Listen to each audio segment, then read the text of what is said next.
Hello, and welcome to Mere Skepticism. My name is Kimmy. Today we're going to go off topic a little bit, and we're going to head into the topic of Christianity and the judgment of depression. And we're going to do that because I had quite a week of battling with a group of people who follow the Bible Bashed podcast, who I used to follow. And after seeing a few posts this week and a couple people's responding, I absolutely am not following. In fact, I'm going to spend a little bit of time telling you why they're probably dangerous to follow. So the Bible Bash podcast did a post that was pictures of people's kitchen that were utterly destroyed. They were messy. There were dishes everywhere. I mean, it was messy to a high degree. And the comment on it was basically this. And you can see it's public record was, I see this all the time. Women who use depression as an excuse.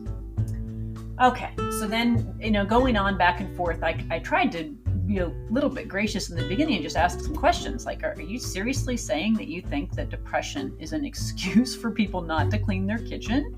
And he came back with, well, women are supposed to be caregivers for the home, wives in the home, homemakers.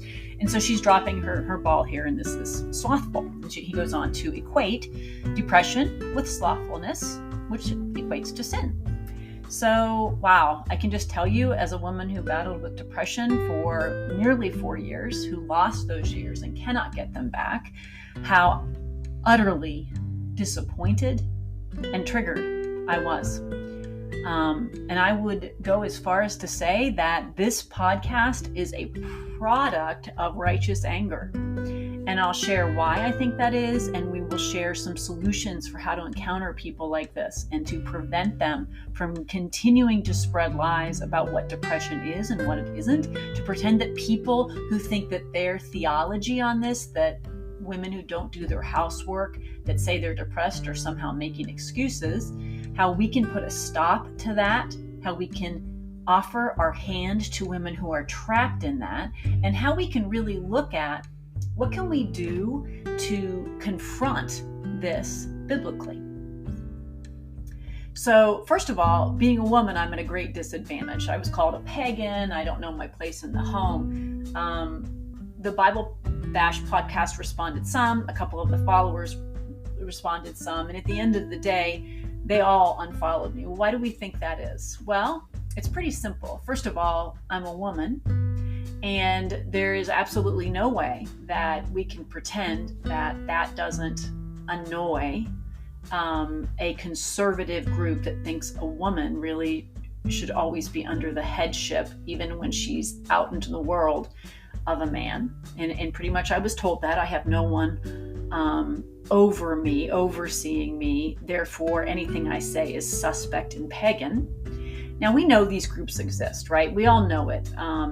Being a believer that didn't grow up as a Christian who became an adult convert, I almost got tangled up with one of these groups because the people I really liked were involved in it. But as I got deeper, I realized it was really a dangerous spiral, because what they do is they take scripture and then they twist it to make it say what they need it to say, which generally, and the verses that were given to me by these members of this kind of group, whoever watches that podcast or listens to this podcast, essentially were very general verses about being motivated, seeking the Lord, trusting God, not pretending to know better than God. Yeah, all great applicable verses, none of which apply to judging someone else's mental state from the outside. None of them do.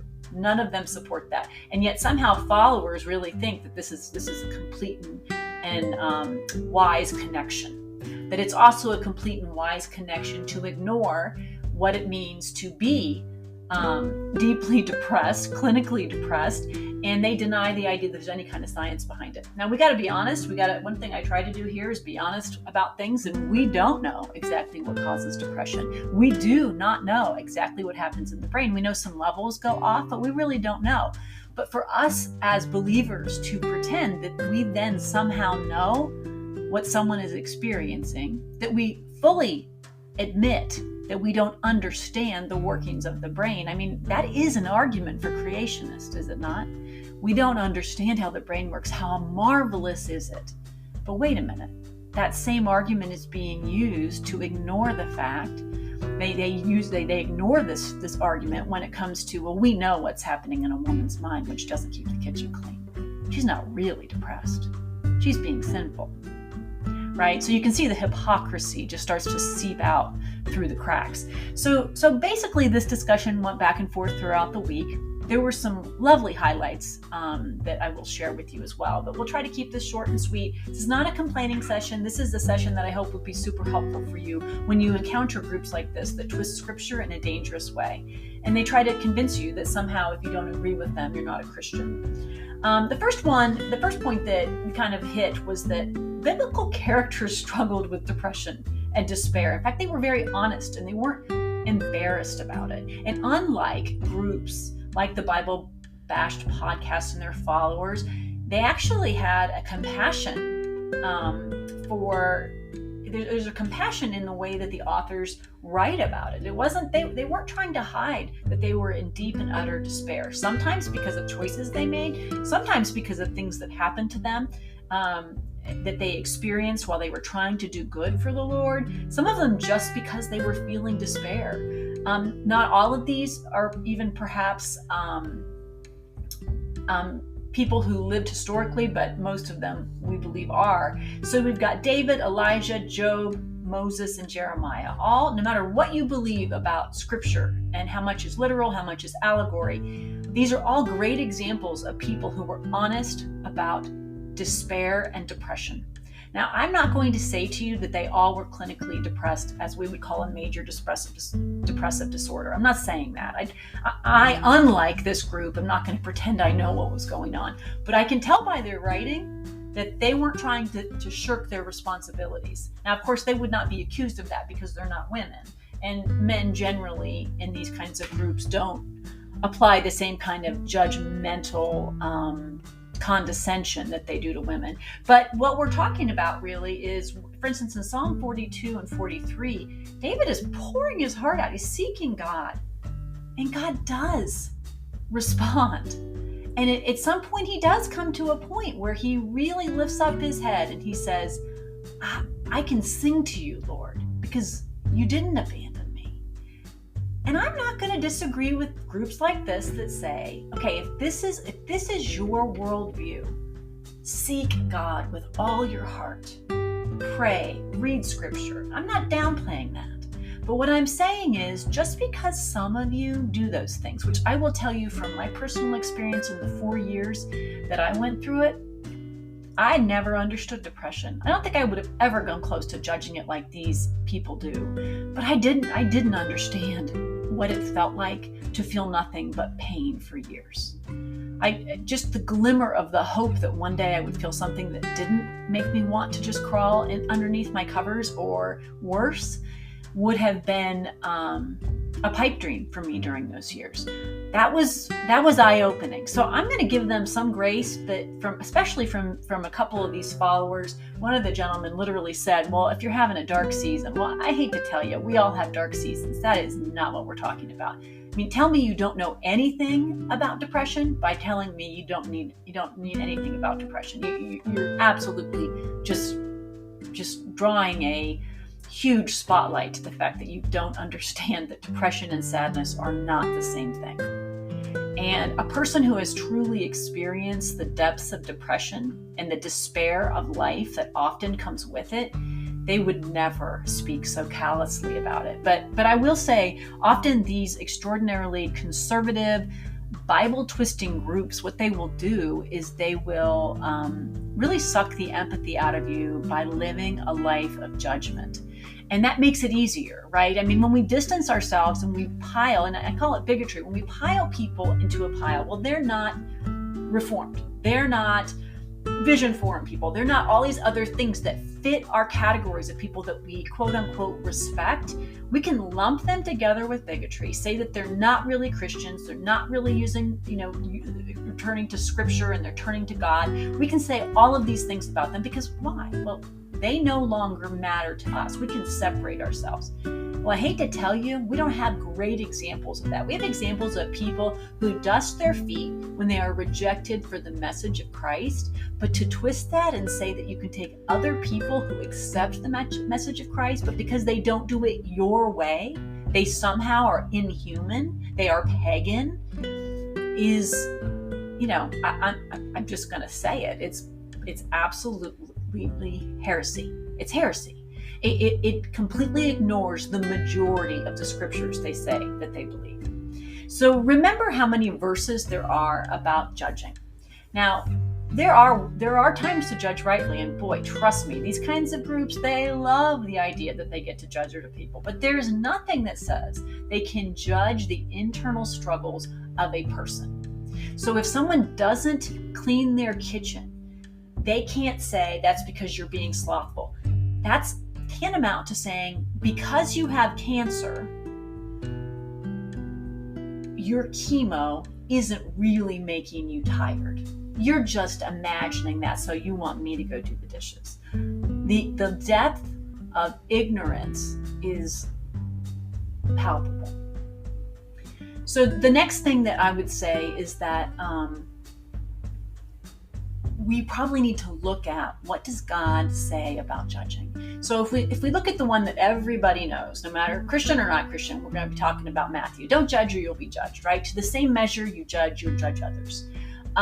Then we also look at things like, let any one of you who is without sin be the first one to throw the stone. So Jesus was a big believer in not glossing over what's going on and just throwing out judgment, which is exactly what this group is doing. Luke 6:37, and that was John 8:7. I'm sorry. Luke 6:37. Don't judge, or you'll be judged. Don't condemn, or you'll be condemned. Forgive, and you will be forgiven. It's about grace, folks. There's grace here. Yes, there's a place for admonition and accountability, and not when it comes to things you don't know. So Romans 2:1-3, basically it says if you judge each other, if you judge people, for whatever point you judge, you condemn yourself, because you who pass judgment do the same things. You also will at times shirk the things that need to be done. So let's just pretend for a second that there is a percentage of people who do what this group is saying. We'll give them that. We'll say 10% of them actually don't have depression, because it's pretty rare that women don't want to have a home that they can feel peaceful in. So I think it's a small number.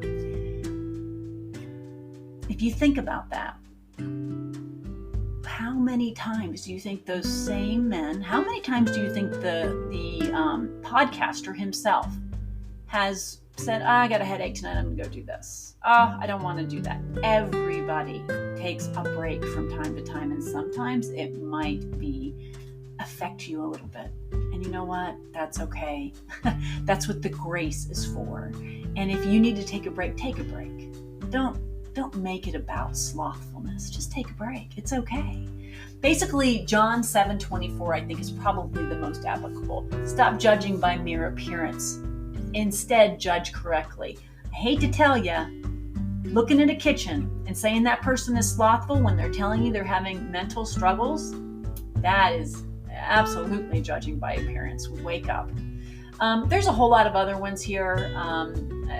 Honestly, I could go through for an hour, and I don't think that's really the point. Judgment isn't the entire point, but it is a big part of this.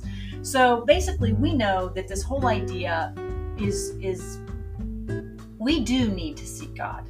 We do need to trust that He will comfort us. I told one of these rabid followers of this podcast, I slept with my Bible. I so wanted to the point where I literally couldn't read anymore, was seeking God.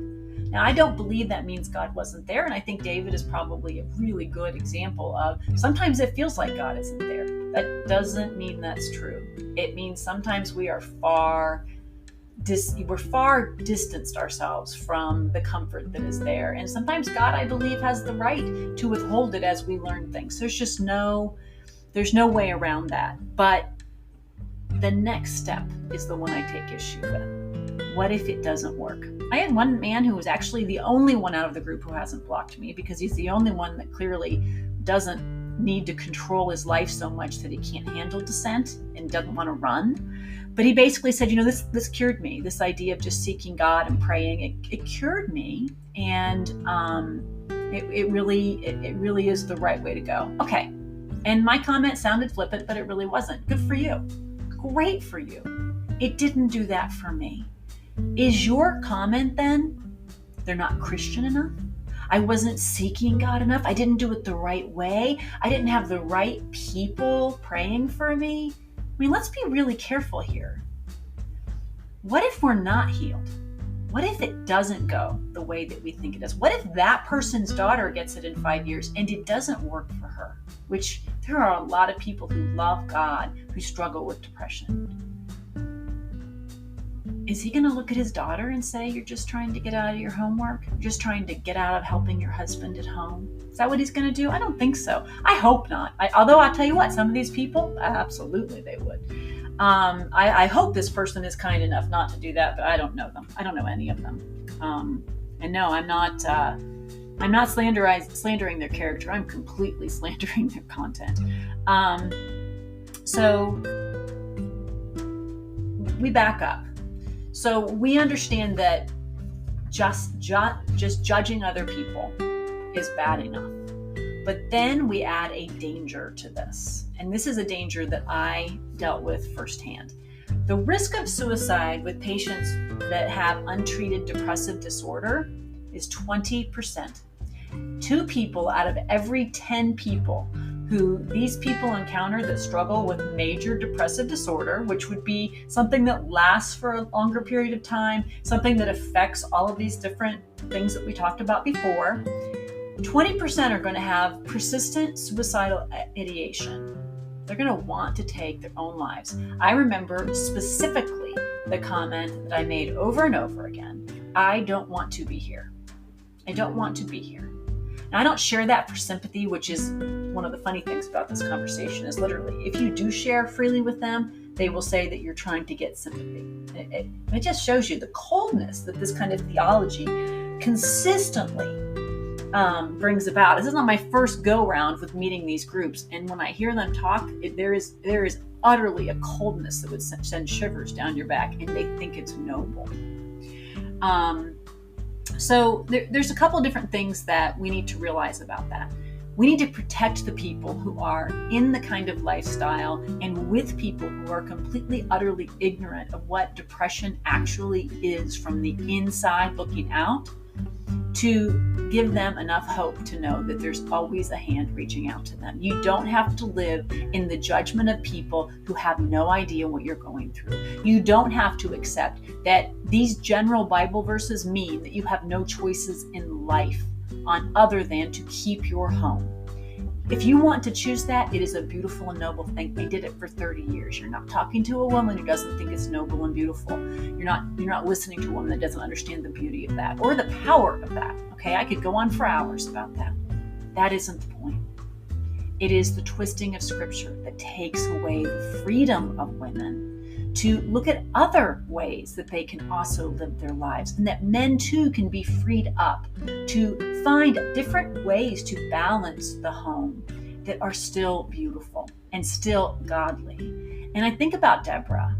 I think about Esther. I think about other women who they were not twisted into a position of, this is your job and you have to do this. We're going to make you feel good about the things that maybe you don't even choose, but we'll find ways to do that. And we can do Bible studies that will help you feel content in this place. And if you dare to not feel content, you better pray really hard because you're wrong.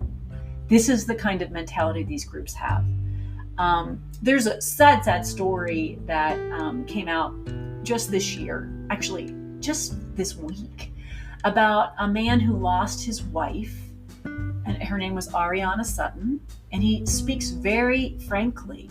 She had a little one that was 4 years old. She delivered twins, and 9 days later died from suicide. Now, when a person says that that this is laziness, slothfulness, this isn't real, they completely negate the idea that this is a woman who had everything to look forward to. She loved her baby. She was excited. She loved her husband. The joy in their home videos belie a woman that couldn't wait to live her life raising and being engaged with this family. And yet she took her own life. Why? because she was lazy and didn't want to go home and do the dishes? Or was she experiencing something darker that even her husband says he had no idea what it was or how to battle it? Now, I'm putting no blame on him. I absolutely am broken for his story and way too many other ones. But let's just imagine for a moment that a woman like this is in a group where women are told that if they don't keep up with their daily chores, they are not standing up to the Christian ideal.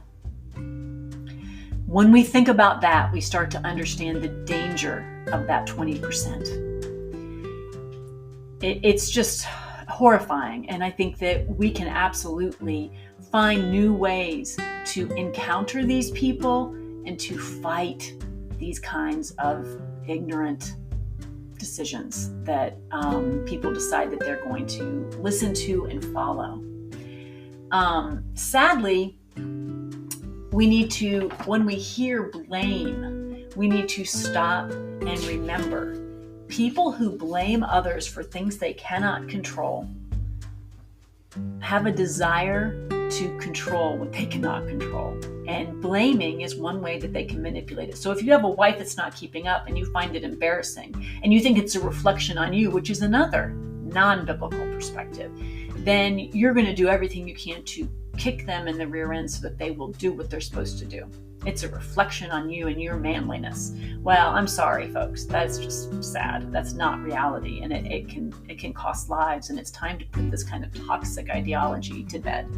So the middle approach is you don't need to run to medicine if you don't think that that's the way to go. You should run to help. You should get help from other people. You should talk to people that have endured it so that you can find out what helped for them.